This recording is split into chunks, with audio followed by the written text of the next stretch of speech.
Om Shanti, good evening. Om Shanti, good evening. Om Om Shanti, Shanti. வணக்கம்.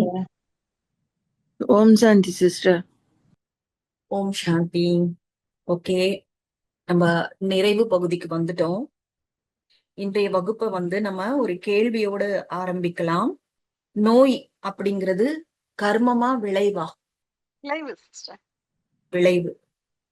அப்ப கர்மம் நோய்ங்கிறது ஒரு நெகட்டிவான விஷயம்னா கர்மம் கண்டிப்பா நெகட்டிவா தான் இருக்கும்.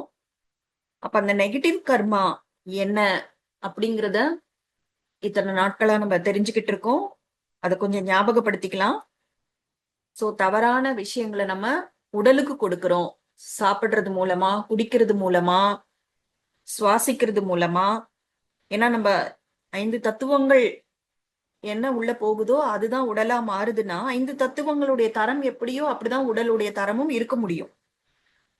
சோ நோயின்றது விளைவுனா அதனுடைய கர்மம் ஒன்று தவறான விஷயங்கள் உடலுக்கு போவது. ரெண்டாவது இயற்கை விதிகளை மீறுவது. இந்த இயற்கை விதிகள் அததான் நம்ம 4G 5G அப்படின்னு பார்த்தோம்.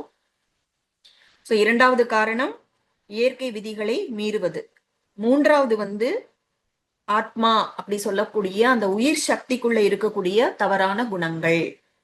ஏன்னா ஆன்ம சக்தியில இருக்கக்கூடிய உயிர் சக்தியும் 5 தத்துவங்களில் இருக்கக்கூடிய உயிர் சக்தியும் இரண்டும் சேர்ந்துதான் உடலை ஆரோக்கியமா வச்சுக்குதுன்னு டே 1ல இருந்து நம்ம பேசிட்டு வரோம்.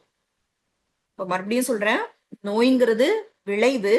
அப்ப அந்த விளைவுக்கான கர்மம் ஒன்று 5 தத்துவங்கள் தவறா இருக்கு, கலப்படமா இருக்கு, அது நம்ம உடலுக்கு போகுது. ரெண்டாவது இயற்கை விதிகளை நம்ம மீறுகிறோம். மூன்றாவது ஆன்மால இருக்கக்கூடிய தவறான குணங்கள். சோ இது ஏன் நம்ம திரும்ப திரும்ப சொல்றோம்னா, எனக்கு ஏன் இந்த நோய் வருது அப்படின்னு ஒவ்வொருத்தரும் யோசிச்சு அவங்களுக்கு தெரியும் என்ன தப்பு பண்றோம் இந்த 3 விஷயத்துல. இதை நீங்க சரி பண்ணாம வெறும் சிகிச்சைக்கு மட்டுமே கவனம் கொடுத்தீங்கன்னா அங்க ஒரு நிரந்தர தீர்வு கிடைக்காது. நேத்து இன்னொரு வார்த்தையும் பார்த்தோம், நோய் மற்றும் தொந்தரவு. 2 வார்த்தைகள் பார்த்தோம். இங்கிலீஷ்ல டிசீஸ், இல்னஸ் அப்படின்னு வாங்க. இந்த டிசீஸ்ங்கிற வார்த்தை பிரிச்சு பாருங்க. டிஸ் பிளஸ் ஈஸ். ஈஸ்னா இயல்பாக இருப்பது, டிஸ்னா அதற்கு எதிர்ப்பதமாக இருப்பது. தமிழ்ல நம்ம என்ன சொல்றோம்? நோய். டிசீஸ்னா நோய்கள், இல்னஸ்னா தொந்தரவுகள். இப்ப இந்த நோய்கள் தொந்தரவுகள் அப்படின்னா என்னன்னு நேத்து பார்த்தோம். இன்னைக்கு மறுபடியும் அதை ஞாபகப்படுத்திக்கலாம். நோய் அப்படின்னா ஒரு குறிப்பிட்ட உறுப்பு சரியா செயல்படாம இருக்கு, அது பாதிப்படைஞ்சு இருக்கு அப்படின்னா அதை நோயின்னு சொல்லலாம். ஏன் அந்த உறுப்பு பாதிப்படைஞ்சிருக்குன்னா நம்மளோட லைஃப் ஸ்டைல், அதாவது நம்ம இயற்கை விதிகளை மீறுகிறோம். அந்த லைஃப் ஸ்டைல் மிஸ்டேக்ஸ்னால அந்த உறுப்பு பாதிப்படைஞ்சிருக்கு. சோ நம்ம இயற்கை விதிகளை மீறும் போது கழிவுகள் என்ன பண்ணுது? வெளியேற்றப்படாமல் தேங்குது. இப்ப நம்ம பசிச்சு சாப்பிடணும் அப்படின்னு சொல்றோம், ஆனா பசிக்காமலே சாப்பிடுறோம் அப்படின்னா அந்த உணவு கழிவாக மாறுது. ஏன்னா நமக்கு ஜீரணம் ஆன பிறகு கிடைப்பதுதான் சக்தி. சாப்பிடுறதுனால சக்தி கிடைக்கிறது இல்ல. சாப்பிட்ட உணவு முறையாக ஜீரணம் ஆனாதான் சக்தி கிடைக்கும். அப்ப முறையாக ஜீரணம் ஆகலைன்னா பெரும்பகுதி கழிவாதான் போகுது. அப்ப கழிவு வெளியேறலைன்னா அது கண்டிப்பாக நோயாக மாறுவதற்கான வழிவகுக்குது. சோ இயற்கை விதிகளை மீறும் பொழுது கழிவுகள் வெளியேற்றப்படாமல் தேங்குது, அது உறுப்புகளை பாதிக்குது. இன்னொன்னு, 5 தத்துவங்கள் மூலமா நமக்கு சக்தி கிடைக்காம இருக்கும் பொழுதும் உறுப்புகள் பாதிப்படையும். சோ என்ன மாதிரி உணவுகளை உடலுக்கு நாம கொடுக்கிறோமோ அப்படிப்பட்ட உடல் தான் உருவாகும். சப்போஸ் ஜங்க் ஃபுட் மட்டுமே சாப்பிட்டு வளர்றாங்கன்னு வச்சுக்கோங்க. ஒரு உதாரணத்துக்கு ஜங்க் ஃபுட் அதை மட்டுமே சாப்பிட்டு வளர்ந்த உடம்பா இருந்தா எப்படி இருக்கும்? அதுக்கேத்த மாதிரிதான் அந்த உடம்பு இருக்க முடியும். இப்ப நோய்கள் அப்படின்னாலே கர்ம கணக்கு. நான் ஆன்மீகம் கொஞ்சம் தெரிஞ்சதுன்னா போதும், அங்க இருக்கிற வார்த்தையெல்லாம் கொண்டு இங்க போட்டுருவோம். அர்த்தமெல்லாம் நமக்கு தெரியணும்ல. நோய்கள் நம்முடைய கர்ம கணக்குன்னு சொன்னா அந்த வார்த்தைக்கு நம்ம சரியா புரிஞ்சுக்கணும். அந்த கர்மம் எப்ப செஞ்சது, எப்ப செஞ்ச கர்ம கணக்கு. இப்ப நம்ம விதிகளை மீறி ஒரு வாழ்க்கை வாழ்றோம்னா அதுவும் கர்ம கணக்கு தான். கரெக்டா இல்லையா? Correct sister. சோ நோய்கள் வந்து கர்ம கணக்குங்கிறது கரெக்ட். ஆனா அத அர்த்தம் புரிஞ்சுக்கணும். இப்ப நம்ம இயற்கை விதிகளை மீறுறோம் அப்படின்னா, இல்ல தவறானது உள்ள போகுது, அதுவும் கர்மம் தானே. சோ அது கர்ம கணக்கு தான். இல்ல நான் பிறக்கும் பொழுதே அந்த முன்வினை பயன் போன பிறவியில இருந்து நான் கொண்டு வந்திருக்கேன் அப்படின்னா என்ன அர்த்தம்? ஆன்மால ஏதோ பிரச்சனை இருக்கு, ஆன்மால ஒரு பாவக்கரை இருக்கு, தவறான சமஸ்காரங்கள் இருக்கு அப்படின்னா அது கண்டிப்பா அதுக்கேத்த மாதிரி ஒரு உடல் தான் உருவாக முடியும். சரி, அப்படியே இருந்தாலும் கூட முன்பிறவி பயனால நமக்கு ஒரு குவாலிட்டி இல்லாத உடல் கிடைச்சிருக்கு அப்படின்னா கூட அது கூட லைஃப் ஸ்டைல சரி பண்ணா பாதிப்பை குறைக்கலாம். ஏன்னா உடலுக்கு ஒரு குணம் என்னது? அது எப்படியாவது தன்னை சரி பண்ணிக்க தான் முயற்சி செய்யும். சோ இந்த லைஃப் ஸ்டைல் சொல்லப்படுகிற அந்த விதிகளுக்குட்பட்ட வாழ்க்கை வாழ்ந்தோம்னா நம்ம ஏற்கனவே ஒரு பாதிப்பான உடலை கொண்டு வந்தா கூட பாதிப்பை குறைக்க முடியும். சோ எதுவா இருந்தாலும் லைஃப் ஸ்டைல் கரெக்டா இருக்கணும். ஓகேவா? இப்ப நம்ம இவ்வளவு நேரம் பார்த்தது நோய்கள் பற்றியது. மறுபடியும் சொல்றேன், நோய்னா அந்த உள்ளுறுப்பு பாதிக்கப்பட்டு இருப்பது, அதனால சரியா செயல்பட முடியாம இருக்குன்னா அதை நோயின்னு சொல்றோம். அந்த நோய் எதுக்கு வருதுன்னா நம்ம உள்ள எடுத்துக்கிற 5 தத்துவங்களுடைய குவாலிட்டி சரியில்லை, இயற்கை விதிகளை நம்ம மீறுகிறோம் அப்படின்னா அது நோயாக உருவாகுது. ஏன்னா கழிவு தேங்குது. இப்ப அடுத்தது என்ன? இல்னஸ், தொந்தரவு. ஏன்னா நம்ம 2 பாயிண்ட் பார்த்துட்டு இருக்கோம், ஒன்று நோய், இன்னொன்னு தொந்தரவுகள். நோய்கள்னா புரிஞ்சிடுச்சு, உள்ளுறுப்புகள் கழிவு தேக்கத்தினால பாதிப்படைந்து இருப்பது. ரெண்டாவது நம்ம தொந்தரவுகள் சொல்ற இல்னஸ், அதாவது உடல் வந்து குணமாக்கும் நடவடிக்கை எடுக்கும் பொழுது உடலுக்கு சில அசௌகரியங்கள் வரும். ஏன்னா உடலோட ரோலே வந்து மெயின்டெனன்ஸ், ரிப்பேர் ஒர்க் பண்ணும் அது. அப்ப அந்த குணமாக்கும் நடவடிக்கை எடுக்கும் பொழுது உடலுக்கு சில அசௌகரியங்கள் வரும். இப்போ ஒரு உறுப்பு பாதிக்கப்பட்டிருந்தா உடலோட ரோல் படி அது ரிப்பேர் வேலையை செய்யணும். அப்ப சில அசௌகரியங்கள் உருவாகுது. அதை தான் நம்ம இல்னஸ், தொந்தரவுகள்னு சொல்றோம். இப்ப இந்த ரெண்டுத்துக்கும் வித்தியாசம் தெரியுதா? நோய்கள், தொந்தரவுகள் ரெண்டுத்துக்கும் வித்தியாசம் தெரியுதா? புரிஞ்சுதா? சரி, உதாரணமா இப்ப நுரையீரல்ல வந்து கழிவுகள் இருக்கு. அப்போ நுரையீரல்ல வந்து கழிவுகள் இருந்தா அதனுடைய இயக்கத்துல பிரச்சனை இருக்கு. நுரையீரல்ல கழிவுகள் தேங்கி இருந்தா அதனுடைய இயக்கத்துல பிரச்சனை இருக்குமா இருக்காதா? அப்படி இருந்ததுன்னா அதுக்கு பேர் நோய். சோ நுரையீரல்ல கழிவுகள் தேங்கி இருக்கு, அதனுடைய இயக்கத்துல பிரச்சனை இருக்குன்னா அதுக்கு பேரு நோய். அந்த கழிவை நீக்கிறதுக்காக ஒரு இருமல் வருது, காய்ச்சல் வருது, இருமல் மூலமா சளி வெளியேறினா அதுக்கு பேரு தொந்தரவு. நோய்கள், தொந்தரவுகள் ரெண்டுத்துக்கும் இருக்கிற வித்தியாசத்தை தான் இவ்வளவு நேரம் எக்ஸ்பிளைன் பண்ணிட்டு இருந்தேன். இப்போ லங்ஸ்ல வந்து கழிவுகள் இருக்கு, அதனால நுரையீரல் லங்ஸ் வந்து சரியா இயங்கல அப்படின்னா அந்த பாதிப்புக்கு பேரு நோயின்னு அர்த்தம். ஆனா அந்த கழிவை வெளியேற்றுறதுக்காக உங்களுக்கு ஜுரம் வருது, இருமல் வருது, இருமல் மூலமா சளி வருதுன்னா அதுக்கு பேரு தொந்தரவு, இல்னஸ்னு அர்த்தம். நோய்க்கும் தொந்தரவுக்கும் புரியுதா வித்தியாசம்? இப்ப வந்து அந்த தேக்கமுற்ற கழிவுகள் செல்ல தேங்கினாலும் நம்முடைய செல் வந்து அதை வெளியேற்றவே முயலுது. செல்னா உங்களுக்கு தெரியும், இந்த உடல்ல வந்து உறுப்புகள், திசுக்கள், செல்கள்னு நம்ம யூனிட் பிரிக்கிறோம்.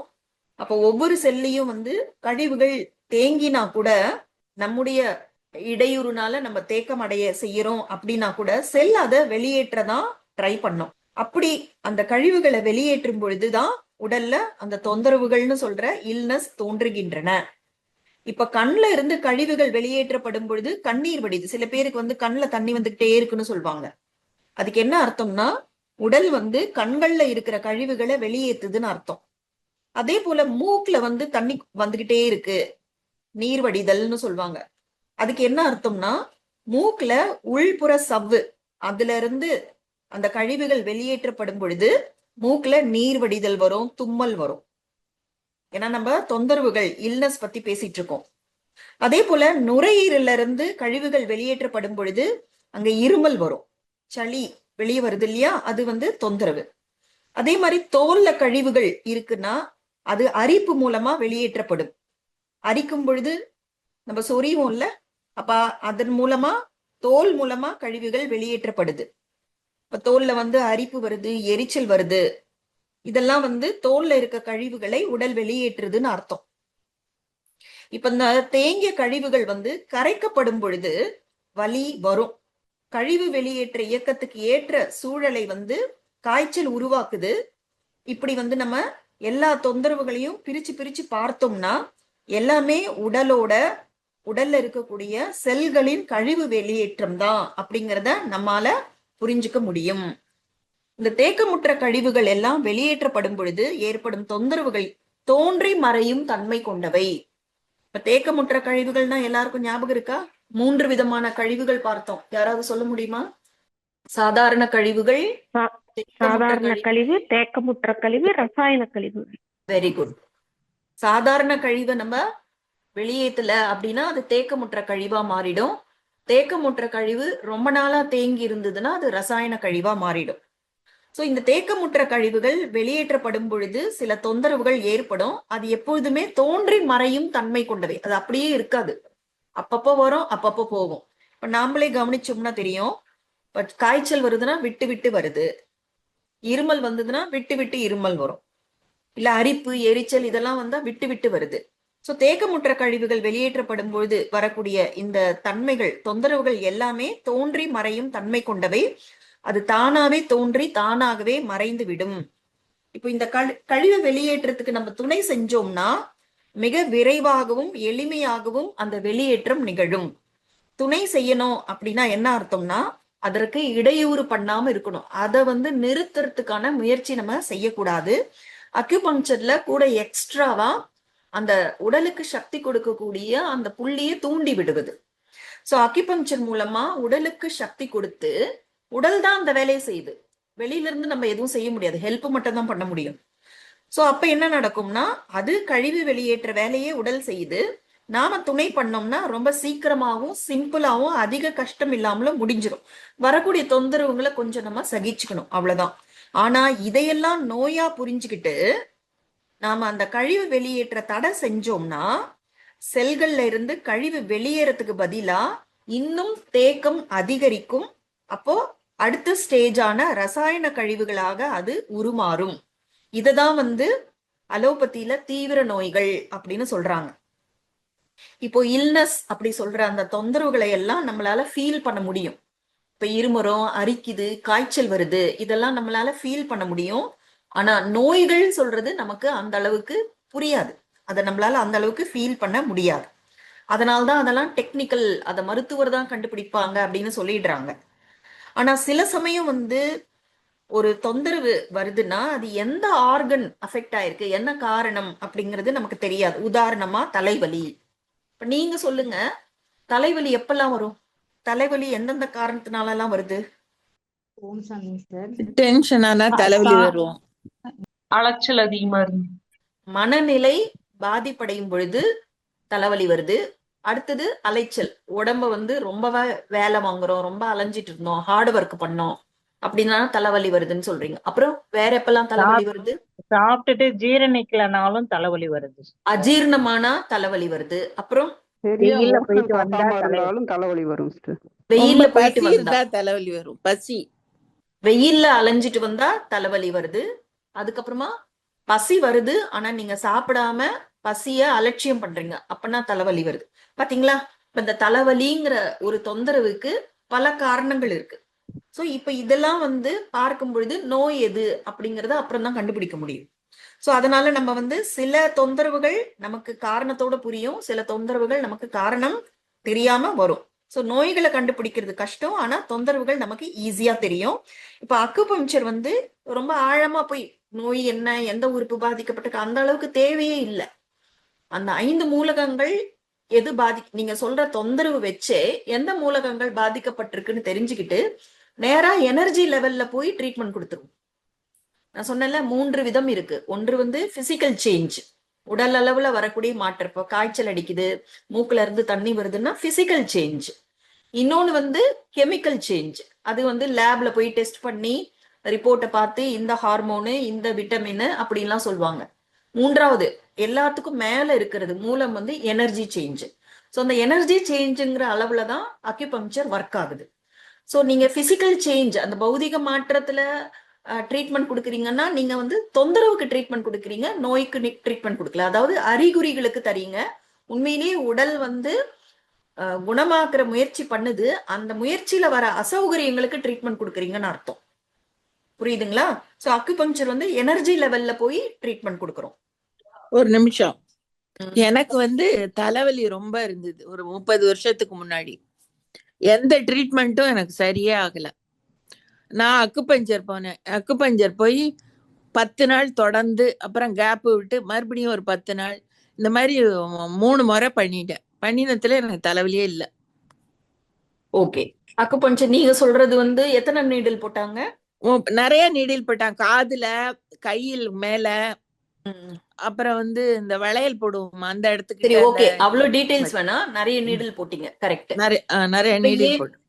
இப்ப ஏன் நிறைய நீடில் போட்டிருக்காங்கன்னா, கரெக்டா தெரியல எந்த பாயிண்ட். ஒரு பாயிண்ட் தான் ஆக்சுவலா, ஏதோ ஒரு பாயிண்ட் தான் அவங்க நீடில் போட்டிருக்கணும். எந்த பாயிண்ட்னு தெரியல. நீங்க தப்பான இடத்துல நீடில் போட்டா உடம்புக்கு கெடுதல் வராது. இது அக்குபங்க்சர்ல இருக்கிற ஒரு பெரிய பெனிஃபிட் வந்து, தப்பான இடத்த, தப்பான பாயிண்ட டச் பண்ணாலும் நீடில் பண்ணாலும் அதுக்கு சைடு எஃபெக்ட்ஸ்னு ஒண்ணுமே கிடையாது. என்ன, உடம்பு குணமாகாது, அவ்வளவுதான். ஆனா சரியான இடத்துல டச் கொடுத்தீங்க இல்ல வந்து நீடில் போட்டீங்கன்னா உடம்பு குணமாகும். அதுக்கு என்ன பண்றாங்க, அந்த துல்லியம் அக்யூரசி தெரியாததுனால பல நீடில் போடுறாங்க. புரியுதுங்களா? இதுதான் வந்து கம்பம் அகாடமிக்கும் மற்ற இடங்கள்ல பயன்படுத்துற அக்குபங்க்சருக்கும் இருக்கிற டிஃபரன்ஸ். நாங்க ஒரு பாயிண்ட்டுக்கு மேல இன்னொரு பாயிண்ட்டுக்கு ட்ரீட்மெண்ட் கொடுக்கறோம்னாலே எங்க மாஸ்டர்ஸ் வந்து நீங்க அக்யூரேட் கிடையாது, எங்களை வந்து ஹீலராவே எடுத்துக்க மாட்டாங்க. சரி, ஓகே. இதுதான் நீங்க சொன்ன விஷயத்துல நான் உங்களுக்கு ஒரு விளக்கம் கொடுத்தேன். இப்ப அக்குபங்க்சர் வந்து நிறைய மெத்தட்ஸ்ல இருக்கு. என்ன விஷயத்துல வந்து நாங்க கான்சென்ட்ரேட் பண்ணுவோம்னா, அதாவது ஒரு பேஷண்ட் பாயிண்ட் ஆஃப் வியூல, ஹீலர் பாயிண்ட் ஆஃப் வியூல நிறைய விஷயங்கள் இருக்கு. நம்ம அதை இங்க டிஸ்கஸ் பண்ணல. இங்க வந்து ஹீலரை உருவாக்குற கிளாஸஸ் நடக்கல. ஒரு பேஷண்டா இருக்கும்போது நீங்க இதெல்லாம் எக்ஸ்ட்ராவா தெரிஞ்சு வச்சுக்கணும் அப்படிங்கறதுனால நான் இங்க சொல்ற விஷயம். அப்ப அக்யூபங்க்சர்ல வந்து எந்த விஷயத்துக்கு இம்பார்ட்டன்ஸ் கொடுக்குறாங்கன்னா, கழிவுகள் எவ்வளவு தேங்கி இருக்கு.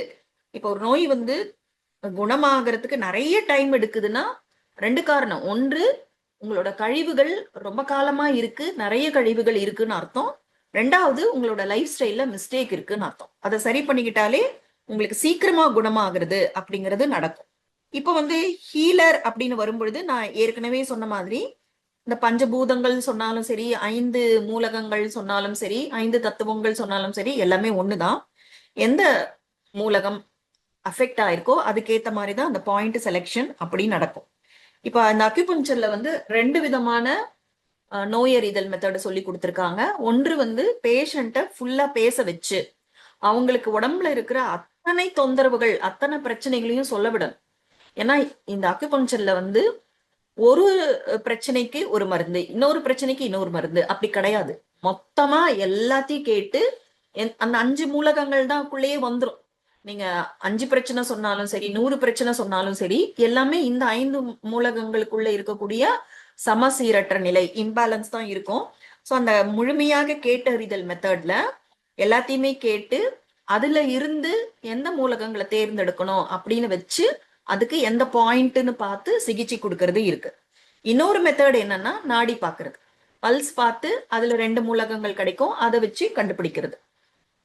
இப்ப நான் ஆல்ரெடி சொன்ன மாதிரி பல்ஸ் மெத்தட்ல நான் வந்து பயிற்சி பண்ணிட்டு தான் இருக்கேன். இன்னும் எனக்கு நிறைய பேர்கிட்ட பார்த்தாதான் அதுல எக்ஸ்பர்ட் ஆக முடியும்.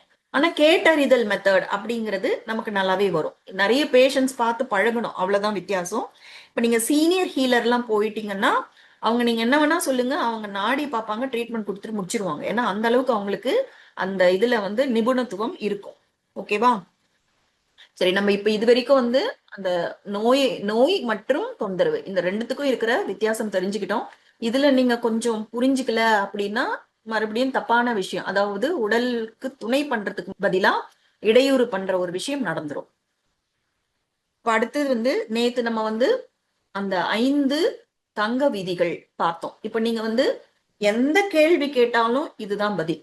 சில பேர் என்ன சொன்னீங்க, உடல் பருமனா இருக்கு என்ன பண்றது, உடம்பு கனமா இருக்கு அதுக்கு என்ன பண்றது, இல்ல வந்து எனக்கு மலச்சிக்கல் இருக்கு என்ன பண்றது, எனக்கு கண்கள்ல பிரச்சனை இருக்கு என்ன பண்றது.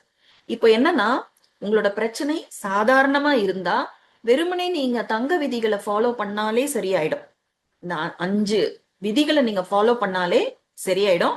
ஆனா எவ்வளவு காலத்துக்குள்ள சரியாகும் அப்படிங்கிறது அகெயின் உங்களுடைய உறுப்புகளோட பாதிப்பு எந்த அளவுக்கு தீவிரமா இருக்கு, எவ்வளவு கழிவுகளை நீங்க தேக்கி வச்சிருக்கீங்க, அது எப்படிப்பட்ட கழிவா இருக்கு, ஏன்னா 3 விதமான கழிவு இல்ல, அது எப்படிப்பட்ட கழிவா இருக்கு, உங்களோட லைஃப் ஸ்டைல்ல என்ன மிஸ்டேக்ஸ் இருக்கு, அதை பொறுத்துதான் இது நடக்கும்.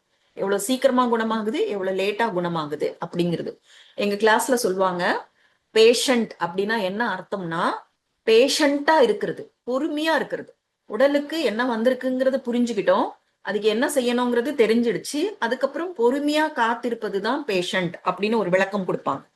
இது சாதாரண பிரச்சனைகளுக்கு. இல்ல உங்களுக்கு கொஞ்சம் வலி அதிகமா இருக்கு, கஷ்டம் அதிகமா இருக்கு அப்படின்னா அக்யூபஞ்சர் ட்ரீட்மெண்ட் எடுக்கணும். அக்யூபஞ்சர் ட்ரீட்மெண்ட்ல என்ன பண்றோம், அந்த உடலுக்கு இன்னும் கூட சக்தியை அதிகமா கொடுக்குறோம், ஹெல்ப் பண்றோம்.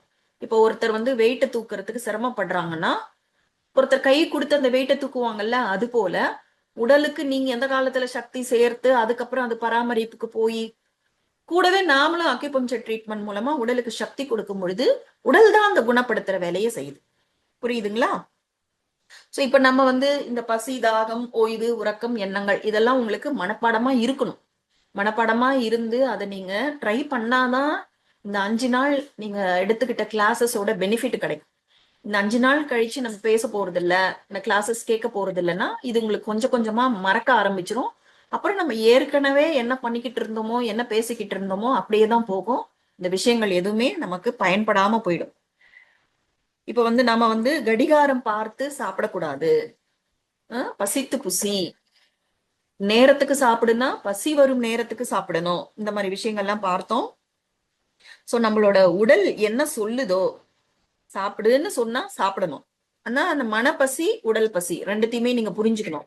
இது ஆன்மீகத்துல இருக்கிறவங்களுக்கு ஈஸியா இருக்கும், அது ஈஸியா கண்டுபிடிக்கலாம். இல்ல யாரா இருந்தாலும் கவனிச்சா புரியும் நமக்கு. சோ நம்ம விருப்பத்தோடு தான் உணவை எடுத்துக்கணும்.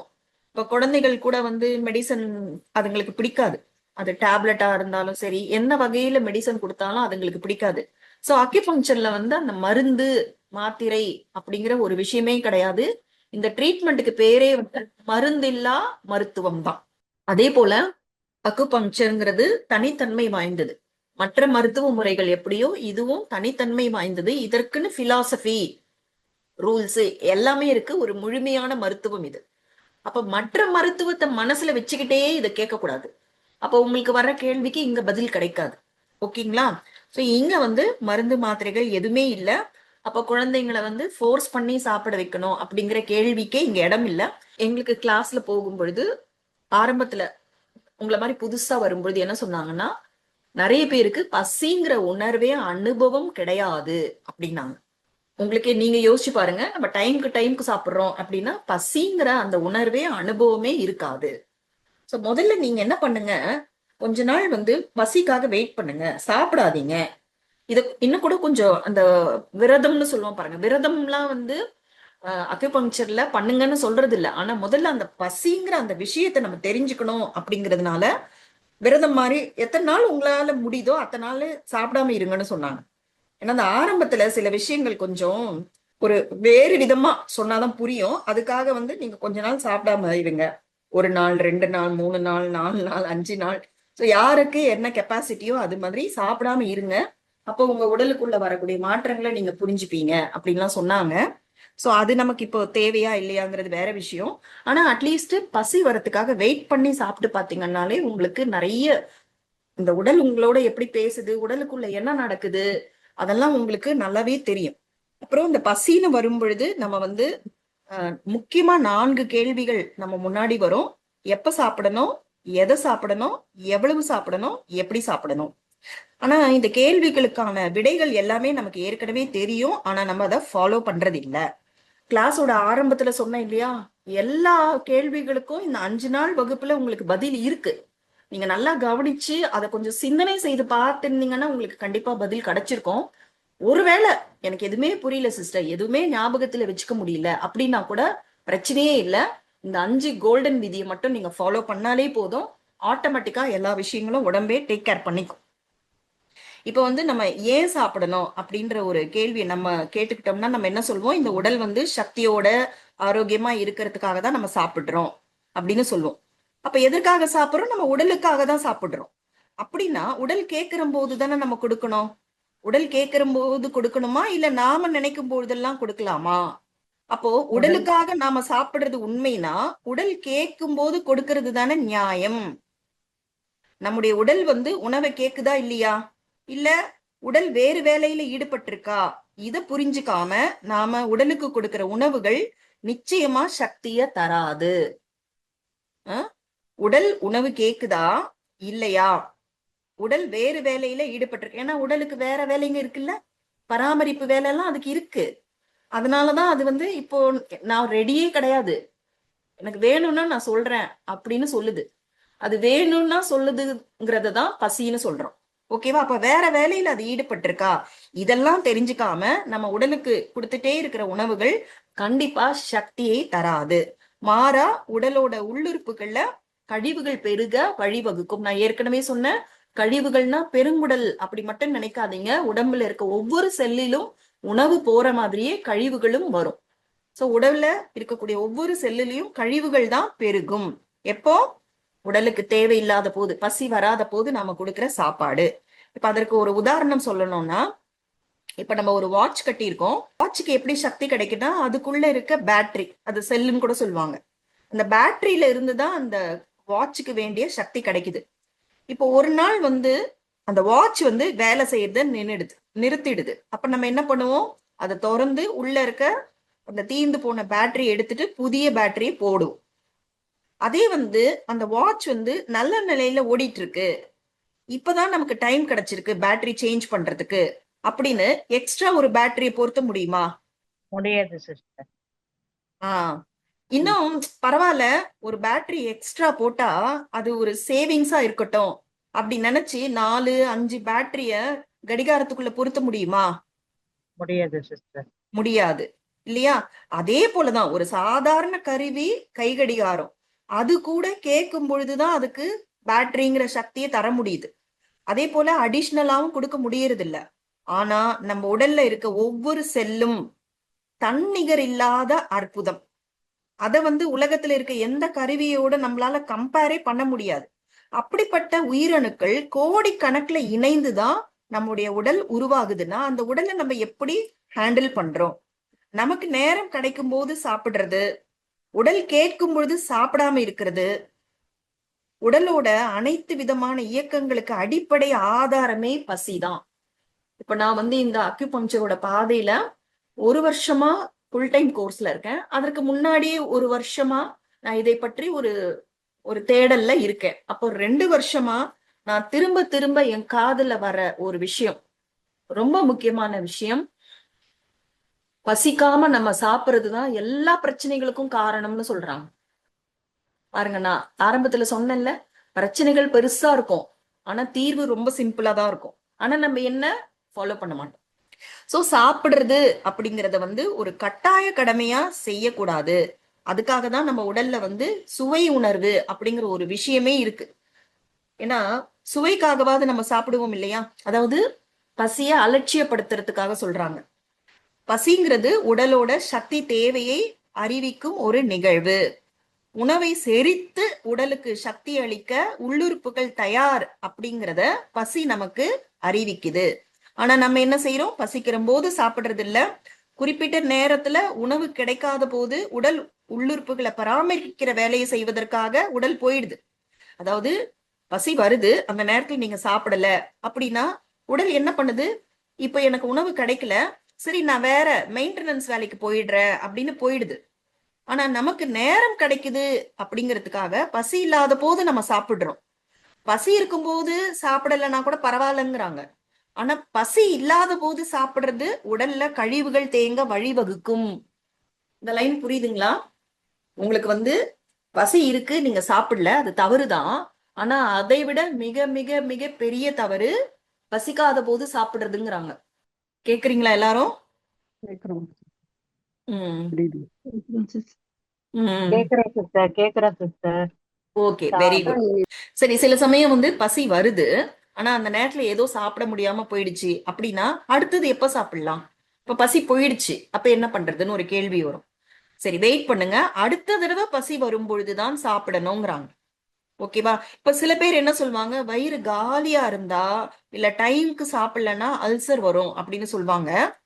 இப்போ பசிச்சு சாப்பிடாததுனால இரைப்பையில அந்த வயிறுல வந்து புண் வருது அப்படின்னு வர்றது கிடையாது.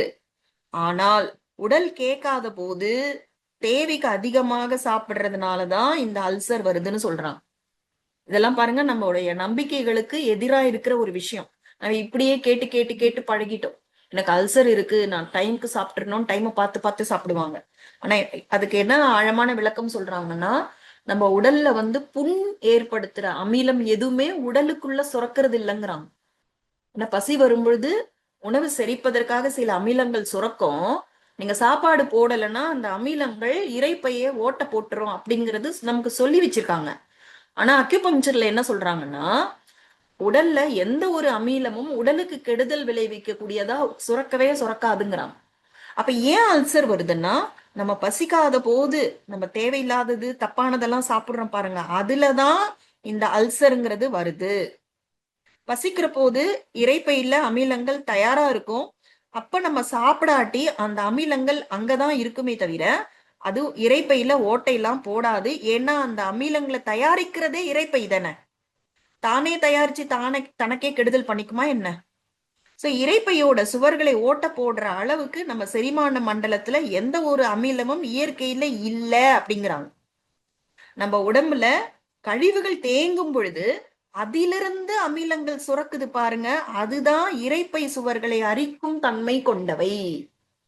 ஓகேவா? சோ நம்ம சாப்பிடறதுக்காக தட்டு நிறைய சாப்பாட்டை வச்சிருக்கோம். சாப்பிட்டுக்கிட்டு இருக்கும் பொழுது பசி தீந்துடுச்சு, வயிறு வந்து ஒரு நிறைந்த உணர்வு ஏற்படுது. இப்ப பாருங்க, நமக்கு வந்து எவ்வளவு சாப்பிடணும் அப்படிங்கிற கேள்வி வரும் பொழுது நாக்குல அந்த சுவை இருக்காது. பசி இருக்கும் பொழுது நாக்குல சுவை இருக்கும், அந்த சாப்பாடு வந்து நல்லா டேஸ்டியா தோணும். ஆனா பசி முடிஞ்சிட்டு நம்ம சாப்பிடும் பொழுது அந்த மனப்பசின்னு இருக்குல்ல, கிரேவிங்னால இல்ல ஆசைக்காக நம்ம சாப்பிடுவோம் பாருங்க, அப்ப வந்து உங்களுக்கு ஆக்சுவலா வந்து டேஸ்டே தெரியாது. அப்போ வயிறுல கூட ஒரு ஃபுல்லுங்கிற ஒரு ஃபீலிங் வரும். இது கூட அறிவிப்பு தான். எத்தனை பேர் அதை கவனிச்சிருக்கோம்? நம்மளோட கவனம் ஃபுல்லா அந்த சட்டியில நம்ம எவ்வளவு சாப்பாடு ஆக்கி வச்சிருக்கோம் அதோட அளவு பொறுத்து சாப்பிடுறது, எவ்வளவு நம்ம தட்டுல போட்டுக்கிட்டோம் அது தீர்ற அளவுக்கு தான் நம்மளோட உணவு சாப்பிடுறதுங்கிறது இருக்கு. நம்மளோட உணவோட அளவுங்கிறது இதை சார்ந்து இருக்கு. ஆனா உண்மையில நம்ம கவனிக்க வேண்டியது வயிறு. வயிறுல வந்து போதும் அப்படிங்கிற ஒரு ஃபீலிங் வரும், ஒரு நிறைந்த உணர்வு வரும். அப்ப நம்ம சாப்பிட்றத நிறுத்திக்கிற டைம் அதுதான். தட்டுல நிறைய சாப்பாடு மிச்சம் இருந்தாலும் உடல் போதும்னு சொல்லும் போது நிறுத்திக்கத்தானே வேணும். ஏன்? ஏன்னா உடல் போதும்னு ஒரு அறிவிப்பு கொடுக்குது, அதுக்கு மேல சாப்பிடுற சாப்பாடு கழிவாக மாற்றப்படுது. அப்ப ஏற்கனவே சாப்பிட்டதும் பிரச்சனையாடும். இதை நீங்க கவனிச்சிருக்கீங்களான்னு தெரியல. சில சமயம் பசி இல்லாத போது நீங்க சாப்பிடும் பொழுது ஒரு அன்டைம்ல உங்களுக்கு டாய்லெட் போற மாதிரி வரும். அனுபவம் இருக்கா? நார்மலா காலையில போவோம், சில நேரங்கள்ல ஈவினிங் அல்லது நைட்டு வரும். ஆனா தேவையே இல்லாம சில நேரத்துல டாய்லெட் போற மாதிரி வரும். அந்த நேரம் முன்னாடி ஏதோ ஒண்ணு சாப்பிட்டு இருப்போம். கரெக்டா? அனுபவம் இருக்கா உங்களுக்கு? இருக்கு சிஸ்டர். சோ இல்லைனாலும் கவனிங்க. ஏன்னா நம்ம முதல்ல சாப்பிட்ட உணவும் சரியா டைஜஷன் ஆயிருக்காது, அதனுடைய ப்ராசஸ் போயிட்டு இருக்கோம். இப்ப நம்ம சாப்பிடுற சாப்பாடு போயிட்டு இப்ப நம்ம ஆல்ரெடி சாப்பிட்ட சாப்பாடையும் கழிவா மாத்துறதுக்கு நிறையவே வாய்ப்பு இருக்கு. சோ இது ரொம்ப அதுதான் டேஞ்சரான விஷயம். இப்படிதான் கழிவுகள் உடம்புல சேருது. ஓகேவா? சோ உடலுக்காக தான் சாப்பிடுறோம் அப்படின்னா நம்ம வந்து சரி நம்ம சாப்பிட வேணாம் அப்படின்னா அந்த சாப்பாடை என்ன பண்ணுவோம், கொண்டு போய் குப்பை தொட்டியில போடுவோம். அப்போ குப்பை தொட்டியில போடக்கூடாது அப்படிங்கிற காரணத்துக்காக நம்ம வயிற்றுக்குள்ள போடுறோம்னா அப்ப வயிறே ஒரு குப்பை தொட்டியா மாத்துறோம்னு அர்த்தம். இந்த பாயிண்ட் புரியுதா எல்லாருக்கும்? வேண்டாம் போதும் நிறுத்துறோம், ஆனா தட்டுல சாப்பாடு மிச்சம் இருக்குன்னா அது எங்க போகுது? குப்பை தொட்டிக்கு தானே போகுது. கரெக்டா? ஆமா சிஸ்டர், குப்பை தொட்டிக்கு தான் சிஸ்டர். ஆனா குப்பை தொட்டியில போக கூடாதுன்னு சொல்லி நீங்க வயித்துல போட்டீங்கன்னா அப்ப அந்த நேரம் வயிற்று நம்ம குப்பை தொட்டியா மாத்துறோம். இது ஆரம்பத்துல உங்களுக்கு கஷ்டமா தான் இருக்கும். ஆனா நீங்க வந்து பழகிட்டீங்கன்னா உங்களுடைய வாழ்க்கை முறை என்ன, உங்களுடைய உடல் உழைப்பு என்ன, உங்களோட வயது, பல விஷயங்களை சார்ந்து உங்களோட பசிய உங்களால கரெக்டா புரிஞ்சுக்க முடியும். உங்களோட சாப்பாட்டோட அளவு நீங்க கரெக்டா புரிஞ்சுப்பீங்க. அப்ப தட்டுல நிறைய சாப்பாடு மிச்சம் வர்ற அந்த கேள்விக்கே இடம் இருக்காது. ஆனா அது பிராக்டிஸ்ல தான் வரும், ஆரம்பத்துல வராது. சோ நம்ம குப்பை தொட்டியில போடக்கூடாதுன்னு நம்ம வயிற்றுக்குள்ள போட்டோம்னா அப்ப இரைப்பை வந்து குப்பை தொட்டியா மாறுது. நம்ம என்ன நினைப்போம், சாதாரண சாப்பாடு தானே, கொஞ்சம் அதிகமா உள்ள போயிட்டா என்ன, இப்படிலாம் சொல்லி பயமுறுத்துறீங்களே அப்படிலாம் தோணும். ஆனா நம்ம இப்படி ஒரு நாள் 2 நாள் செய்யறது இல்ல. எப்பவுமே பசியை விட அதிகமாகவோ இல்ல பசியற்ற நிலையில தான் சாப்பிடுறோம். சோ ஒரு தட்டுல நீங்க வழக்கமா சாப்பிடுற சாதாரண சாப்பாடை பிசைஞ்சு வச்சிடுங்க. 3-4 நாளைக்கு அதை நீங்க டச்சே பண்ணாதீங்க. அப்ப அது என்ன ஆகும்? கெட்டு போயிடும் சிஸ்டர். ஆஹ் பிசு பிசுப்பா மாறி ஒரு மாதிரி குழஞ்சு போயிடும். அதுக்கப்புறமா நாற்றம் எடுக்கும். இதே நிலையில நீங்க ரொம்ப நாளைக்கு விட்டுட்டா என்ன ஆகும்? அந்த கழிவா மாறின உணவிலிருந்து அரிக்கும் தன்மை கொண்ட அமிலம் அந்த சாப்பாடு வச்சிருந்த உலோக தட்டையை ஓட்டையாக்கிடும். தெரியுமா உங்களுக்கு இந்த விஷயம்? ஒரு சாப்பாடு ரொம்ப நாளா அந்த ஏதோ நீங்க ஊருக்கு போயிட்டீங்க, மறந்து போயிட்டீங்கன்னு வச்சுக்கோங்களேன், நிறைய நாள் நீண்ட நாட்கள் அந்த சாப்பாடு அந்த உலோக தட்டுல இருக்குன்னா அந்த சாப்பாடு கழிவா மாறி அந்த கழிவாக மாறிய உணவிலிருந்து அரிக்கும் தன்மை கொண்ட அமிலம் உருவாகி அந்த உலோக தட்டை ஓட்டையாக்கும். தெரியுமா உங்களுக்கு இந்த விஷயம்? ஆமா சிஸ்டர். தெரியும் சிஸ்டர். ஓட்டையா அந்த போயிடும். புளிப்புக்கு தான் அதிகமான தன்மை இருக்கு சிஸ்டர். ஓட்டா சீக்கிரம் உடைஞ்சிடும். ஓகே, ஆக மொத்தம் நம்ம இங்க என்ன சொல்றோம்னா, ஒரு உணவு கழிவாக மாறும் பொழுது, அந்த நீண்ட நாள் கழிவாக மாறும் பொழுது ஒரு ஸ்டீல் பிளேட்டையே ஓட்டை ஆக்கிடும்னா நம்முடைய குடல், இரைப்பை இதெல்லாம் இரும்புல ஆகியிருக்கா? இரும்புலயே ஆகியிருந்தா கூட நம்ம உள்ள அனுப்புற கழிவுகள்னால ஓட்டை விழுந்திருக்கும். ஆனா நம்முடைய உள்ளுறுப்புகள் ரொம்ப மென்மையான திசுக்களால் ஆனவை. அளவுக்கு மீறி நம்ம உடலுக்குள்ள தள்ளுற கழிவுகளை அதால தாங்க முடியுமா? சாதாரண சோறு தான் அப்படின்னு நம்ம நினைக்கிறோம். அது உள்ள போய் என்ன ஆகிட போகுது அப்படின்னு நம்ம நினைக்கிறோம். ஆனா நம்ம வந்து எப்ப சாப்பிடுறோம், எவ்வளவு சாப்பிடுறோம், இதெல்லாம் பொறுத்துதான் இந்த எல்லா கெடுதல்களும் நமக்கு நடக்குது. சோ எப்ப சாப்பிடணும் அப்படிங்கிற கேள்விக்கு நம்ம என்ன முன்னோர்கள் பதில் சொன்னாங்க? பசித்து புசி. பசியை உணர்ந்து உடல் கேட்கிற போது உணவு கொடுப்பதுதான் நம்ம உள்ள இருக்கிற எதிர்ப்பு சக்திய முழு பலத்தோடு வைத்துக் கொள்வதற்கான முதல் படி. சோ இது மந்திரத்தால் மாங்காய் பறிப்பது கிடையாது. எல்லாமே விதிகளுக்கு உட்பட்டுதான். அந்த விதிகளை தான் நம்ம தெரிஞ்சுக்கிட்டு இருக்கோம். சரி, பசிய வந்து முழுமையா உணரத்துக்கு வந்து இந்த டீ, காஃபி, பால் இதெல்லாம் கொஞ்சம் அவாய்ட் பண்றது நல்லது. சுறுசுறுப்புக்காக நீங்க டீ, காஃபி தேவைப்படுதுன்னு நினைச்சீங்கன்னா கூட பால் சேர்க்காத டீ, காஃபியை நீங்க பயன்படுத்தலாம். ஏன்னா பால் வந்து மந்தம் தரக்கூடிய ஒரு செரிக்க முடியாத உணவா இருக்கு. அதனால அந்த காலத்துல பாலை பயன்படுத்துறதுனா கூட நிறைய தண்ணி கலப்பாங்க. ஏன்னா பாலை வந்து நம்மளால உடலால ஜீரணிக்க முடியாது, கன்றால ஜீரணிக்க முடியும். ஒரு பசுவோ ஒரு விலங்கோட பால், அதனுடைய கன்றுவோட வளர்ச்சி வந்து ரொம்ப அதிகமா இருக்கிறதுனால அந்த பால்ல அதிகமான சத்து இருக்கும். அதிகமான சத்து கூட உடம்புக்கு கெடுதல். ஏன்னா உடலால அதை டைஜஸ்ட் பண்ணிக்க முடியாது. இந்த மாதிரி விஷயம் எல்லாம் கவனிக்கணும். நீங்க நிறைய பேர் சொல்லி நான் கேள்விப்பட்டிருக்கேன், டீ காஃபியை குடிச்சிருவாங்க, அதுக்கப்புறம் பசியே வராது. அதுக்கப்புறம் டைம் படி 8 மணி ஆச்சு, 12 மணி ஆச்சு, 2 மணி ஆச்சுன்னு சாப்பிட்டுருவாங்க. ஸோ நீங்க இந்த டீ, காஃபி அதெல்லாம் அவாய்ட் பண்ணீங்கன்னா, குறைந்தபட்சம் பால் சேர்க்காம அதை குடிச்சிங்கன்னா கூட உங்களுக்கு பசியை உணர முடியும். ஓகேவா? இப்ப வந்து அடுத்தது வந்து எதை சாப்பிடணும் அப்படிங்கிற ஒரு கேள்விக்கு வந்து பொதுவா என்ன சொல்லுவாங்கன்னா, பேலன்ஸ்டு டயட்டா இருக்கணும். ஒவ்வொரு உணவிலையும் இந்த சத்து இருக்கு, அந்த சத்து இருக்குன்னு பார்த்து பார்த்து சாப்பிடணும் அப்படின்னு சொல்லுவாங்க. ஆனா அக்யூபங்க்சர்ல இவ்வளவு தலையை போட்டு மண்டையை உடைச்சிக்கிற அவசியமே இல்லை. நீங்க பசி வரும் பொழுது நீங்க சாப்பிடுற எல்லா உணவையும் சாப்பிடணும். ஏன்னா நேத்து என்ன பார்த்தோம், ஒரே விதமான சுவைக்கு அடிமையாக கூடாது, எல்லாமும் சாப்பிடணும். நம்மளோட உணவு பழக்கமே என்ன, அறுசுவைன்னு தானே சொல்லுவாங்க. ஸோ எல்லாமே, அதாவது ஒரே நேரத்துல எல்லாத்தையும் சாப்பிடணும்னு நான் சொல்ல வரல. நான் எதையுமே நீக்க மாட்டேன், எல்லாத்தையுமே சாப்பிடுவேன், பசிக்கும் பொழுது சாப்பிடுவேன். அப்படின்னா நம்ம என்ன சாப்பிடுறோமோ அந்த உணவில் இருந்து உடல் தனக்கு வேண்டிய சத்துக்களை தானே உருவாக்கி கொள்ளும் அப்படின்னு சொல்றாங்க. அதற்கு உதாரணமா வந்து இப்ப மாட்டோட பால்ல வந்து நம்ம என்ன இருக்குன்னு எல்லாரும் மாட்டோட பாலை குடிக்கிறோம், அதுல என்ன அதிகமா இருக்கு சொல்லுங்க? கால்சியம் இருக்குன்னு ஓகே, சொல்றோம். மாட்டோட பால்ல கவனமா கேளுங்க, மாட்டோட பால்ல கால்சியம் அதிகமா இருக்குன்னு சொல்றோம். ஆனா மாடு என்ன சாப்பிடுது? கீரை, புல்லு. புல்லு சாப்பிடுது. புல்லுல என்ன இருக்கு? புல்லுல மெக்னீசியம் அதிகமா இருக்கு. ஆனா மெக்னீசியம் சாப்பிட்ட மாடு என்ன கொடுக்குது? கால்சியம் அதிகமான பாலை கொடுக்குது. அப்ப உள்ள போன மெக்னீசியம் அந்த உடலுக்கு என்ன சத்து குறையா இருக்கோ, என்ன தேவைப்படுதோ அதை மாத்துது.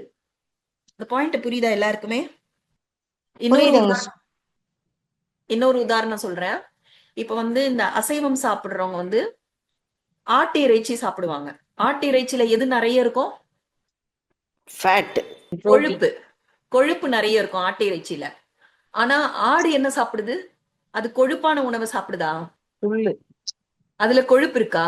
இல்ல. அப்ப பாருங்க, ஆடு என்னமோ கொழுப்பு இல்லாத உணவை சாப்பிடுது. ஆனா அந்த ஆட்டுக்கு அந்த உடலுக்கு என்ன தேவையோ அந்த உடல் உருவாக்குச்சா இல்லையா? புரியுது சிஸ்டர். உடம்பு வந்து புரியுதுங்க சார். உற்பத்தி ம். இருக்கு. ஏன்னா நமக்கு ஓரளவு தெரிஞ்ச புரியுதுங்க சார். உதாரணம் இது. மாடு மெக்னீசியம் நிறைந்த புல்ல சாப்பிடுது. ஆனா அதோட பால்ல நிறைய கால்சியம் இருக்கு. அப்ப மாடுக்குள்ள கால்சியம் இருக்கிறதுனால தானே அதோட பால்ல கால்சியம் வருது. அப்ப உடல் மெக்னீசியத்தை கால்சியமா மாத்துது. அதே போல ஆடு ஃபேட்டு சாப்பிடவே இல்லை, அந்த உடலுக்கு ஃபேட்டு தேவைங்கிறத அந்த உடல் உருவாக்குது. அப்போ மாடு ஆடு உடைய உடல்கள் எல்லாம் தனக்கு தேவையானத உருவாக்கி கொள்ளும் பொழுது மனித உடலால முடியாதா? முடியும் சிஸ்டர். புரியுது சார். ஆனா என்ன ஒரு விஷயம் கவனிக்கணும்னா, ஆடோ மாடோ பசிக்காம சாப்பிடுமா சொல்லுங்க? இல்ல பசித்துதான். சாப்பிடாது, பசிக்காம சாப்பிடாது சிஸ்டர். அதுக்கு பசி வரும்போதுதான் சாப்பிடுவோம். பாருங்க. ஆனா நம்ம என்ன பண்றோம்? இவ்வளவு ஒரு கிளாஸ் எடுத்து இந்த விஷயத்த திரும்ப திரும்ப சொல்ற நிலைமையில இருக்கும். இந்த நாய், வீட்டு வளர்ப்பு பிராணிகள், பசு சிலர் வீட்டுல வளர்ப்பீங்க, சில பேர் நாய் பூனை எல்லாம் வளர்ப்பீங்க. உடம்பு சரியில்லைன்னா நீங்க எவ்வளவுதான் அதுக்கு பிடித்த உணவை கொண்டு வந்து வச்சாலும் அது அது என்ன பண்ணும்? சாப்பிடாது. சாப்பிடாது சிஸ்டர். சாப்பிடாது. சாப்பிடாது. பாத்தீங்களா? அதனாலதான் நம்ம எல்லாருக்குமே தெரியும், நம்ம ஃபாலோ பண்றது இல்ல அப்படிங்கிறாங்க. சோ இப்போ இந்த மாதிரி நிறைய விஷயங்கள் வந்து இந்த பசி பத்தின விஷயங்களா சொல்லிட்டு இருக்காங்க. சோ நான் சில விஷயங்களை வந்து நான் ஷேர் பண்ணேன். அதே போல தாகம், இந்த சராசரி அளவு வச்சு எல்லாரும் இவ்வளவு குடிக்கணும் அப்படின்லாம் நம்ம சொல்லவே முடியாது. பசியை கூட நம்ம ஓரளவுக்கு உணர்ந்திருப்போம். ஆனா தாகம்ங்கிறது ரொம்ப குறைவா இருக்கு. ஏன்னா நம்மளோட மைண்ட் செட் அப்படி பண்ணிட்டாங்க. இத்தனை டம்ளர் தண்ணி குடிக்கணும், இத்தனை லிட்டர் குடிக்கணும் அப்படிங்கிற மாதிரி. தாகத்தை நம்ம அலட்சியமும் படுத்தக்கூடாது. தாகம் இல்லாம தண்ணியை வந்து குடிச்சு குடிச்சு குடிச்சு வயித்த நிரப்பவும் கூடாது. கணக்கு வச்சுக்கிட்டு தண்ணீர் குடிக்கணும்னு அவசியம் இல்லை. ஆனா தாகம்ங்கிறது ரொம்ப மென்மையான உணர்வு. அதை கூட நம்ம கவனிக்கணும். என்ன நடக்கும்னா, நம்ம எதை அலட்சியம் படுத்துறோமோ அது அப்புறமா வராம போயிடும். ரொம்ப நாட்களா நீங்க வந்து தாகத்தை அலட்சியப்படுத்தினீங்கன்னா தாகம்ங்கிற உணர்வே உங்களுக்கு தோணாம போயிடும். பசியை ரொம்ப அலட்சியப்படுத்திட்டே இருந்தோம்னா பசிங்கிற உணர்வே வராது. ஓகேவா? சரி, பழசு போனது போகட்டும். இனிமே நம்ம கொஞ்சம் கவனிச்சு அத என்ன பண்ணணும், மறுபடியும் அத செயலுக்கு கொண்டு வரணும். அதே போலதான் ஓய்வு, உறக்கம், எண்ணங்கள், இது போல நிறைய விஷயங்கள் நம்ம பார்த்துட்டு இருக்கோம். இப்ப வந்து நம்ம என்ன சொன்னோம்னா, உடலுக்கு சாதாரண பிரச்சனைகள் இருந்தா நீங்க 5G ஃபாலோ பண்ணாலே உங்களுக்கு வந்து உடல்ல நல்ல பெரிய மாற்றம் வரும். ஆனா எவ்வளவு சீக்கிரம் அந்த மாற்றம் வரும் அப்படிங்கிறது, நீங்க எவ்வளவு கழிவுகளை தேக்கி வச்சிருக்கீங்க, நீங்க இயற்கை விதிக்கு உட்பட்ட அந்த 5G ஃபாலோ பண்றீங்களா இல்லையா, அதை பொறுத்துதான் எவ்வளவு சீக்கிரம் உங்களுக்கு உங்களோட எந்த ஒரு பிரச்சனையா இருந்தாலும் குணமாகும் குணமாகாதுங்கிற விஷயம் டிசைட் ஆகும். ஆனா கொஞ்சம் உங்களுக்கு பிரச்சனையா இருக்கு, நல்லாவே தெரியுது உடல் தன்னைத்தானே குணப்படுத்தல அப்படின்னா அதுக்கு ஹெல்ப் தேவைப்படுதுன்னு அர்த்தம். இப்ப நிறைய பேர் இதை கேக்குறீங்க. அதுக்காக இதை நான் ஒண்ணு சொல்றேன். எனக்கு காலையில கூட ஒரு ஃபோன் வந்துச்சு. சோ இங்க ஸ்கிரீன்ல காமிக்கிற இந்த www.akihomes.net இது போட்டீங்கன்னா உங்களுக்கு வந்து தமிழ்நாடு, பாண்டிச்சேரி, அதுக்கப்புறம் கேரளா, அதுக்கப்புறம் கர்நாடகா, இந்த 4 மாநிலங்களில் இருக்கக்கூடிய, தமிழ்நாட்டுல அதிகமான டிஸ்ட்ரிக்ட்ஸ் இருக்கும். பாண்டிச்சேரி, கேரளா, கர்நாடகால ரொம்ப கம்மியா தான் இருக்கும். அத நீங்க உங்க வீட்டு பக்கத்துல, உங்க ஊருக்கு பக்கத்துல இருக்கிற இடத்த செலக்ட் பண்ணீங்கன்னா அங்க இருக்கக்கூடிய அக்கு ஹீலர்ஸோட நம்பர் உங்களுக்கு ஸ்கிரீன்ல வரும். ஸோ அதை வச்சு நீங்க அக்கு ஹீலர் கிட்ட போய் ட்ரீட்மெண்ட் எடுத்துக்கலாம். ஓகேவா? இப்ப என்ன விஷயம்னா, எல்லாமே கேமே எங்க தெரியுமா இருக்கு? பிலீஃப் சிஸ்டம்ல தான் இருக்கு. நம்முடைய நம்பிக்கைகள்ல தான் இருக்கு. அந்த நம்பிக்கைகள் அப்படிங்கிறது ரொம்ப ஆழமான விஷயம். நம்மளை ஆட்டி படைக்கிற விஷயமே அதுதான். நம்பிக்கைகளை வந்து ஆல்ரெடி இருக்கிற நம்பிக்கைகளை அதை உடைக்கிறது, அதை விட்டு வெளியே வர்றது அப்படிங்கிறது சாதாரண விஷயம் கிடையாது. சோ நீங்க ஞானத்தை புரிஞ்சுக்கணும். யாரு சொன்னாலும், அது நானே சொன்னா கூட இவங்க சொன்னாங்க நான் அதை செய்தேன் அப்படின்னு இருக்கக்கூடாது. நீங்க அந்த ஞானத்தை சிந்திச்சு பாருங்க. நீங்க சிந்திக்க சிந்திக்க உங்களுக்கு அதுக்கு புரிய வரும். உங்களால ஏத்துக்க முடிஞ்சா நீங்க அந்த இது வரைக்கும் தப்பா என்ன பண்ணிட்டு இருந்தோமோ அதை மாத்திக்கணும். ஓகேவா? சோ இப்ப வந்து நம்ம அக்யூட் ட்ரீட்மெண்ட்ல எடுத்துக்கும் பொழுது அந்த உடலுக்கு வந்து சக்தி கிடைக்குது. அது என்ன பண்ணோம்னா, நீங்க நினைக்கிற மாதிரி உங்க தொந்தரவுகளை போய் அது சரி பண்ணாது. அது உள்ள இருக்கிற தேங்கிய கழிவுகளை தான் சரி பண்ணும். ஏன்னா நம்மளை விட உடலுக்கு அறிவு அதிகம். உடலுக்கு தன்னைத்தானே காப்பாத்திக்கணும் அப்படிங்கிற அந்த உணர்வு இருக்கும்ல. என் உடம்பு நான் எப்படி வேணா கெட்டு போறேன் அப்படின்னு நினைக்காது. அது தன்னை காப்பாத்திக்க எல்லா முயற்சியும் செய்யும். சோ நம்ம ட்ரீட்மெண்ட் எடுத்துக்கும் பொழுது என்ன நடக்கும்னா, அந்த தேங்கிய கழிவுகளை ப்ரையாரிட்டி படி கிளீன் பண்ணும். இங்க கவனிங்க, எதற்கு முன்னுரிமை கொடுக்கணும் அப்படின்னு அதுக்கு தெரியும். சோ நாம இன்னைக்கு ஏதோ ஒரு பிரச்சனைன்னு சொல்லியிருப்போம். ஆனா உடல்ல ஏதோ ஒரு உள்ளுறுப்பு ரொம்ப பாதிக்கப்பட்டிருக்கோம். அதனுடைய விளைவுகள் என்ன, அதெல்லாம் நமக்கு கவனிச்சிருப்போம், இல்ல கவனிக்காம போயிருப்போம். இல்ல இப்போ நம்ம சொல்ற பிரச்சனைக்கும் அதற்கும் சம்பந்தம் இருக்கலாம். இதெல்லாம் நமக்கு புரியல அப்படின்னா உடலுக்கு நாம என்ன நினைக்கிறோன்றது கவலை இல்ல. உடலுக்கு தனக்கு சக்தி கிடைத்தாலே, நான் நேத்து சொன்ன மாதிரி பராமரிப்புக்கு அது போயிடும். அப்போ எந்த கழிவை முதல்ல நீக்கணும் அப்படின்னு அது தன் முன்னுரிமை படிதான் அது முடிவெடுக்கும். ஏன்னா உடலுக்கு சொந்தமா அறிவு, இன்டெலிஜென்ஸ் இருக்கு. அதற்கு முடிவெடுக்க முடியும். இப்ப வந்து மற்ற மருத்துவ முறைகள்ல நீங்க போய் டாக்டர் கிட்ட ஒரு 4 பிரச்சனை சொன்னீங்கன்னா 4த்துக்கு 4 மருந்து எழுதி கொடுப்பாங்க. ஆனா அக்யூபங்க்சர் அப்படி கிடையாது. எல்லாத்துக்கும் சேர்த்து ஒரே ட்ரீட்மெண்ட் தான். ஏன்னா மூலம் எதுவோ அதை போய் நம்ம ட்ரீட் பண்ணும் பொழுது எல்லா பிரச்சனையும் ஒன்னொன்னா சால்வ் ஆயிடும், மொத்தமா சரியாயிடும். ஓகேவா? ஆனா இந்த அக்யூபங்க்சர் ட்ரீட்மெண்ட் வந்து யாரு போகாம இருக்கிறது நல்லது அப்படின்னா, யாராவது உடல்ல வந்து ஏதாவது அந்நிய பொருளை வச்சிருக்கீங்க, ஒரு ஸ்டீல் ராடு, வேற என்னென்ன வைக்கிறாங்கன்னு எனக்கு தெரியாது, உடம்புக்குள்ள ஒரு அந்நிய பொருளை பிக்ஸ் பண்ணிருக்கீங்க அப்படின்னா நீங்க அக்யூபங்க்சர் ட்ரீட்மெண்ட் எடுத்துக்காம இருக்கிறது நல்லது. ஏன்னா இந்த 5G ஃபாலோ பண்ணும் பொழுது உடலுக்கு வந்து சக்தி கிடைக்குது. நீங்க அக்யூ ட்ரீட்மெண்ட் எடுத்துக்கும் பொழுது சக்தி கிடைக்குதுன்னா அது போயிட்டு அந்த நீங்க உடல்ல பிக்ஸ் பண்ண அந்த பொருளோடு சண்டை போட ஆரம்பிச்சிடும். அது வந்து ரொம்ப பெரிய பாதிப்பை ஏற்படுத்திடும். புரியுதா இந்த பாயிண்ட் எல்லாருக்கும்? புரியுது சிஸ்டர். ஏன்னா அது உடலை பொறுத்த வரைக்கும் அந்த ஸ்டீல் ராடு, தகடு, ஸ்க்ரூ, போல்ட்டு எல்லாமே அதற்கு அந்நிய பொருள். அது உடலுக்கு தீங்கு விளைவிக்கக்கூடியது. அதை முதல்ல வெளியேற்றுறன்னு கிளம்பிடும், வரிஞ்சு கட்டின்னு கிளம்பிடும். ஆனா ஒரு ஸ்டீல் ராடை கரைச்சி அதை வெளியேற்றணும்னா எந்த அளவுக்கு தொந்தரவுகள் வரும்னு யோசிச்சு பாருங்க. தொந்தரவுகள்னா என்ன தெரியும்ல, வலி அதெல்லாம் நிறைய வரும். அதெல்லாம் நம்ம உடம்பு தாங்காது, நாம தாங்க மாட்டோம், பயந்துருவோம். அதனால எந்த அக்கு ஹீலர் கிட்டயும் போகும் பொழுது அவங்க அப்படி கேட்பாங்க, என்ன பிரச்சனை எல்லாம் கேட்பாங்க. நீங்க ஆல்ரெடி வந்து ஹார்ட்ல வந்து ஸ்டண்ட் வச்சிருக்கேன், இல்ல என்ன வேற ஏதாவது வச்சிருக்கேன்னா அவங்க உங்களுக்கு ட்ரீட்மெண்ட்டே தரமாட்டாங்க. ஏன்னா அது வந்து உங்களுக்கு சரியா வராது. உடம்புக்கு நிறைய சக்தி கிடைச்சதுன்னா அது அந்நிய பொருளை வெளியேற்ற நினைக்கும், இது பிரச்சனையாயிடும். நீங்க ஆல்ரெடி என்ன ட்ரீட்மெண்ட் எடுத்தீங்களோ அதுபடிதான் போகணும், வேற வழி கிடையாது. சரியா? இந்த பாயிண்ட் எல்லாருமே ஞாபகம் வச்சுக்கோங்க. எப்பவுமே அரைகுறை ஞானம் வந்து ஆபத்தானது. ஓகேவா? சோ அதே போல அதே போல எல்லாரும் கேக்குற ஒரு கேள்வி வந்து, எப்ப எனக்கு நோய் சரியாகும், நீ டச் பண்ணிட்ட எனக்கு எப்ப சரியாகும்வாங்க. சோ ட்ரீட்மெண்ட்ங்கிறது கண்டிப்பா வந்து அந்த தொந்தரவுகளை சரி பண்ற விஷயம் இல்ல.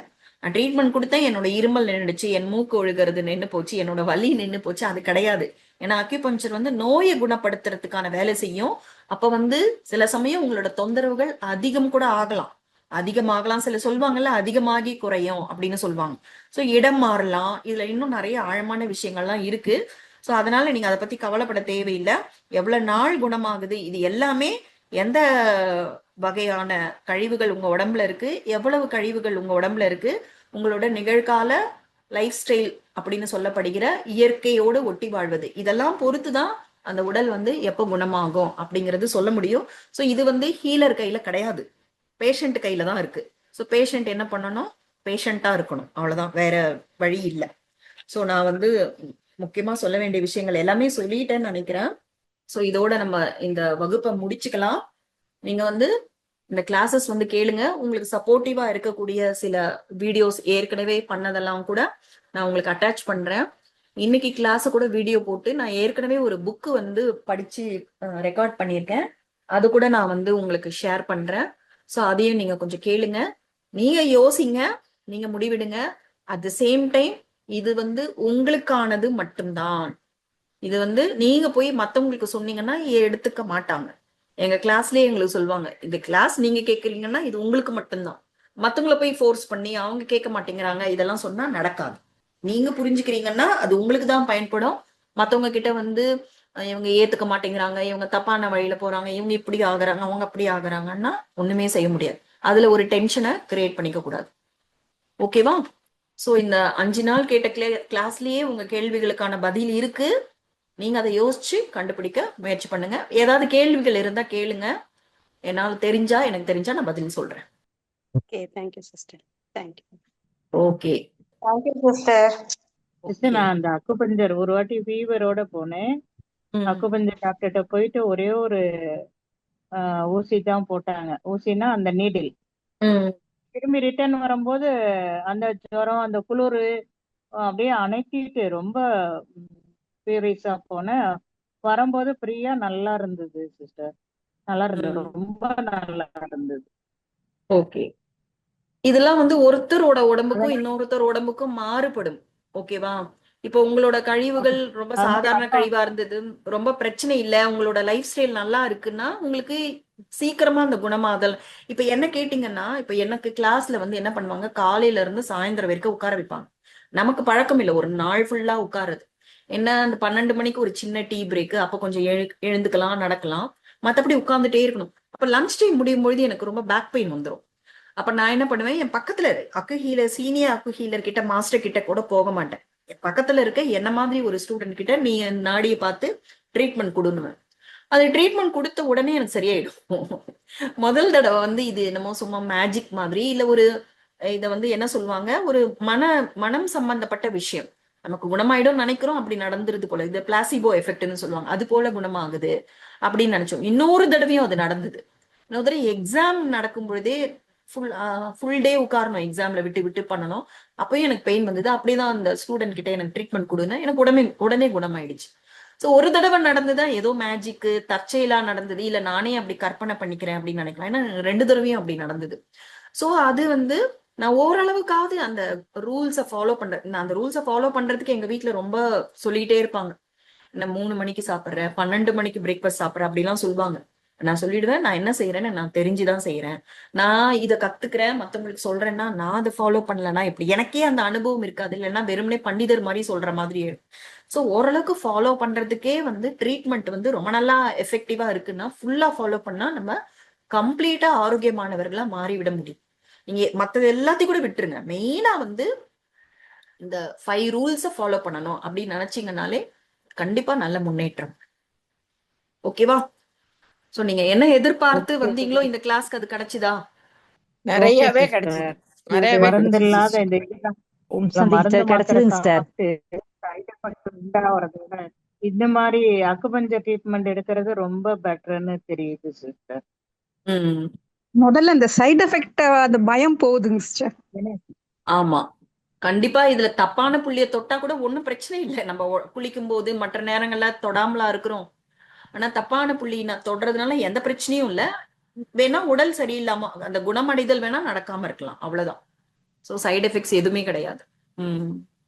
அப்புறம் அந்த ஃபாரின் பாடி சொன்னீங்கல்ல, சிஸ்டர் அந்த அதுல வந்து நீரில் இல்லாம ஃபாரின் பாடி என்னெல்லாம்ங்கிறத கொஞ்சம் டீடைலா சொல்லுங்க சிஸ்டர். சில செயற்கையா சமயங்கள்ல வந்து உடல்ல பொறுத்துறாங்கல்லப்பா, செயற்கையா உடல்ல இப்ப வந்து ஹார்ட் அதெல்லாம் பிளாக் அது ஆயிடுச்சுன்னா தெரியுதுங்க ஸ்டென்ட். சிஸ்டர்.